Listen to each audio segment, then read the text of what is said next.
Por que não podemos deixar os carneiros com as ovelhas o ano inteiro? Qual é a importância de termos uma estação de monta definida? Quanto tempo a estação de monta deve durar? E quais cuidados devemos ter antes, durante e depois da estação de monta para que tenhamos bons resultados? Esse será o assunto de hoje. Esse é o 14º episódio do Mais Ovinos Podcast. Eu me chamo Vanessa. Sejam todos bem-vindos. E não deixem de nos acompanhar nas nossas outras redes. Estamos no YouTube, Instagram e Facebook como Mais Ovinos. A estação de monta é o período de acasalamento dos ovinos, que também chamamos de encarneiramento. Quando definimos a data do encarneiramento, consequentemente também definimos o momento da aparição e os cuidados de pré e pós-parto. Além disso, também precisamos fazer um planejamento forrageiro para essas épocas. Precisamos preparar nossos potreiros de parição, entre outras coisas que vamos discutir hoje. Por isso, a estação de monta pode ser considerada como o início do ciclo de produção, e é fundamental que o acasalamento seja bem planejado e pensado para que possamos obter bons resultados. Quando falamos em estação de monta, não podemos pensar somente no momento do acasalamento. Existem manejos pré- e pós-acasalamento que também devem ser levados em conta ao estabelecer o período em que a estação de monta será realizada. Nesse episódio, nós vamos falar novamente sobre vários pontos que já comentamos em episódios anteriores, mas que são importantes de serem lembrados. Vamos começar falando sobre alguns pontos importantes que devemos considerar antes da estação de monta. A reprodução é uma função de luxo para o organismo dos animais. Isso quer dizer que ela só vai acontecer de forma plena se as outras funções, como a nutrição e a sanidade, já estiverem bem alinhadas. Por isso, antes de qualquer coisa, precisamos garantir que nossos animais entrem na estação de monta com boa condição nutricional. E para que isso aconteça, precisamos ter um planejamento forrageiro para antes da estação de monta. O ideal é que as fêmeas apresentem score de condição corporal 3 no momento da estação e mantenham essa condição ao longo desse período. Nós falamos sobre a importância do score de condição corporal no episódio passado. Para quem ainda não ouviu, recomendamos que ouçam. Nesse período, também podemos realizar uma vermifugação estratégica em todo o rebanho para contribuir com a questão sanitária. Aí depende de cada propriedade, juntamente com o seu técnico, definir esses manejos. Além disso, antes da estação de monta, também devemos fazer uma avaliação geral do rebanho para descartar animais que não devam ser acasalados. Por exemplo, animais velhos, com falhas de dentes, com problemas causados por bicheira, na região da vulva, por exemplo, ou com defeitos nos tetos, são alguns exemplos de animais que devem ser descartados, pois esses terão grandes chances de terem problemas no parto ou não criarem seus cordeiros. Fêmeas que apresentaram um pior desempenho no ciclo produtivo anterior, que não desmamaram um cordeiro ou desmamaram cordeiros mais leves, também podem ser candidatas a descarte nesse momento, caso a taxa de descarte pelos motivos citados antes seja baixa, para que haja uma taxa de renovação do plantel para o novo ciclo que vai se iniciar. Outra coisa importante que devemos fazer antes da estação de monta é a aquisição, se for necessário, e o exame andrológico dos carneiros. Esse assunto também já foi discutido em outro episódio, mas basicamente o exame andrológico serve para avaliar se os carneiros que serão usados na estação de monta estão aptos a realizar o seu papel, cobrir as ovelhas e gerar prenhezes. Por isso, deve ser realizado com antecedência, para caso algum carneiro apresente algum problema, tenhamos tempo de tratar se for possível ou adquirir outro animal para substituí-lo.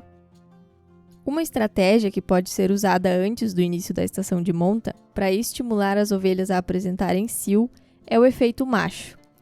A presença do macho é uma forma natural de estimular as fêmeas a apresentarem cio. Portanto, o que se faz é colocar rufiões junto com o rebanho antes de iniciar o encarneiramento. Isso fará com que as ovelhas sejam estimuladas previamente a entrarem em contato com os carneiros. e pode contribuir para concentrar um maior número de ovelhas prenhas no início da estação de monta. Tendo falado sobre os manejos de pré-estação de monta, agora nós podemos falar sobre a estação de monta propriamente dita. Qual é a melhor época para realizá-la? Quanto tempo ela deve durar e quais cuidados nós devemos tomar durante ela? Primeiro, vamos entender por que nós não podemos deixar o carneiro com as ovelhas o ano inteiro. Como nós falamos antes, a partir da definição da data e tempo de duração da estação de monta, grande parte dos manejos do nosso sistema ficam estabelecidos. Quando não temos essa definição de datas, não é possível fazer um planejamento do sistema de produção. O carneiro cobrirá as ovelhas à medida que elas apresentarem cio e nós teremos partos ao longo de todo o ano. Dessa forma, teremos cordeiros de diferentes idades e isso dificulta os cuidados e também a formação de lotes para comercialização. Por isso, o ideal é estabelecermos um período específico para a estação de monta que tenha início e fim. Assim é possível fazer o planejamento de todas as demais atividades e prever quando elas vão acontecer. Quanto à melhor época para realizar a estação de monta, não há uma regra. Aqui vale o que nós repetimos bastante. Cada propriedade é única e precisa estabelecer a melhor época de acordo com a sua realidade. Mas nós precisamos ressaltar alguns pontos que são importantes para estabelecer quando a estação de monta vai acontecer. Primeiro, precisamos lembrar que as ovelhas são poliéstricas estacionais. Isso significa que elas apresentam cio somente durante um período do ano. Esse período varia de acordo com a raça e essa estacionalidade é mais ou menos intensa dependendo da região. Nós vamos ter um episódio específico para falar sobre o ciclo estral das ovelhas e as suas características. Mas é importante entender a estacionalidade reprodutiva, pois a estação de monta precisa coincidir com esse período. Além disso, como já mencionado, ao estabelecermos quando a estação de monta acontecerá, nós também definimos a nossa época de parição, e esse é um momento chave do sistema. É fundamental que organizemos o nosso calendário para que a parição coincida com o momento do ano em que temos boa disponibilidade forrageira, pois esse é um momento crítico e nós precisamos dar condições para as nossas ovelhas amamentarem e criarem bem os seus cordeiros. E quanto ao tempo de duração? Quanto tempo a estação de monta deve durar? Nós gostamos de pensar que quanto mais fêmeas prenhas tivermos em um período mais curto de tempo, melhor. Dessa forma, os manejos de pré-parto, parição e pós-parto, por exemplo, ficam todos mais concentrados e temos uma maior padronização no final do ciclo produtivo. Um número específico de dias para a duração da estação de monta também vai depender da realidade de cada propriedade. Porém, com boas condições nutricionais e sanitárias e dentro do período anual de aptidão reprodutiva, as ovelhas apresentam cio a cada 17 dias em média. Portanto, em um período de 50 a 60 dias, uma fêmea pode demonstrar cio 3 vezes.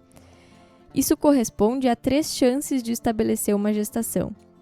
Dentro dessas condições, um período máximo de 60 dias deveria ser o suficiente para estabelecer uma boa taxa de prenhez. Não deveria haver necessidade da estação de monta durar mais tempo que isso.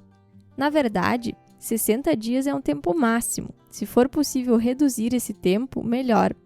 Existem propriedades bem ajustadas que já trabalham com uma estação de monta bem definida e que conseguem atingir boas taxas de prenhez com uma estação de monta de 34 dias de duração, o que corresponde a 2 ciclos estrais das ovelhas.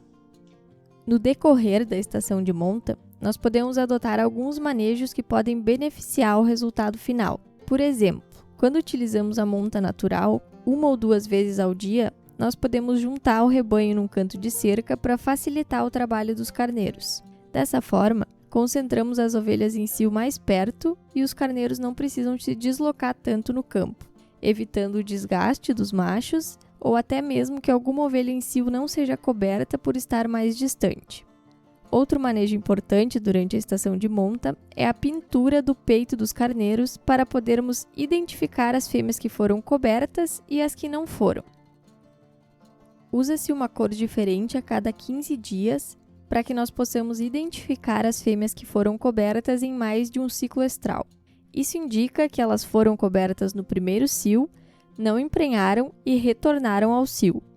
Ajuda também a identificar o momento da cobertura e ter uma previsibilidade da data de parto.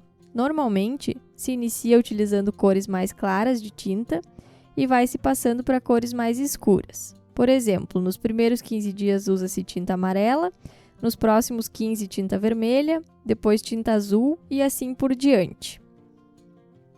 Ter uma estação de monta definida também contribui para a realização do diagnóstico de gestação ao fim do período. Dessa forma, conseguimos avaliar como se desenvolveu a estação de monta e qual foi o resultado, e a partir daí, estabelecemos o planejamento de todos os manejos que vêm a seguir. Manejos pré-parto, disponibilidade forrageira para aparição, cuidados com a aparição, manejos de pós-parto, desmame e comercialização. Tudo fica pré-estabelecido e previsível. Esse foi o nosso 14º episódio. Esperamos que vocês tenham gostado.